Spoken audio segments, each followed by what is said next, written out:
ડભોઈ શહેરની અગ્રણી શૈક્ષણિક સંસ્થા શ્રી દયારામ કેળવણી મંડળ સંચાલિત વિવિધ શાળાઓમાં બાળ સાંસદ ચૂંટણીનું સફળ અને ભવ્ય આયોજન કરવામાં આવ્યું હતું। શ્રી એમ.એચ. દયાદ્રા શારદા મંદિર પ્રાથમિક વિભાગ, શ્રી એમ.એચ. દયારામ શારદા મંદિર હાઈસ્કૂલ વિભાગ, એન.કે. મોદી હાઈસ્કૂલ તથા Shri M P C. Desai English medium school ખાતે યોજાયેલ કાર્યક્રમમાં વિદ્યાર્થીઓ ઉત્સાહપૂર્વક ભાગ લીધો। શાળાના પ્રમુખ દીપક ગોપાલભાઈ ભોઈવાલાની પ્રેરણાદાયી આગેવાની હેઠળ યોજાયેલી આ ચૂંટણીનો મુખ્ય હેતુ વિદ્યાર્થીઓમાં નાની વયથી લોકશાહી પ્રત્યે જાગૃતિ લાવવાનું, ચૂંટણી પ્રક્રિયાની સમજણ વિકસાવવાનું અને દરેક મતના મહત્વ અંગે માહિતગાર કરવાનું હતું।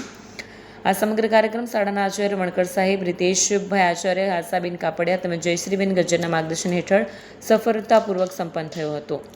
શ્રી ડભોઈની નામાંકિત શ્રી દયારામ કેળવણી મંડળ સંચાલિત શાળાઓ શ્રી એમ.એચ. દયારામ શારદા મંદિર પ્રાથમિક વિભાગ તેમજ હાઈસ્કૂલ વિભાગ તેમજ Shri M P C. Desai English medium school અને શ્રી જી.એમ. વસાઈવાલા અંબિકા પ્રાથમિક શાળામાં આજ રોજ શાળાના પ્રમુખ સર શ્રી દીપકભાઈ ભોઈવાલા સાહેબની આગેવાની હેઠળ બાળકોમાં મતદાનનું મહત્વ સમજાય તે હેતુસર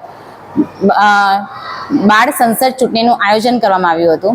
આજે જે આ ઇલેક્શન ડેનું આયોજન કરવામાં આવ્યું છે તેમાં બેલેટ બોક્સ, વોટિંગ બોક્સ તેમજ રજિસ્ટ્રેશન બોક્સ આ તૈયાર કરીને બાળકોને આપણા જે ભારતમાં જે લોકશાહી દેશમાં મતદાનનું એટલે મતદાનમાં જે મતદારનું એક મતનું શું મહત્વ છે, એની શું કિંમત છે તે સમજાય તે બાળકોને આજે જાગૃત કર્યા છે। વિડીયો જર્નાલિસ્ટ ફઝલ રઝા ખત્રી સાથે સરિયા ટીવી ન્યૂઝ ડભોઈ।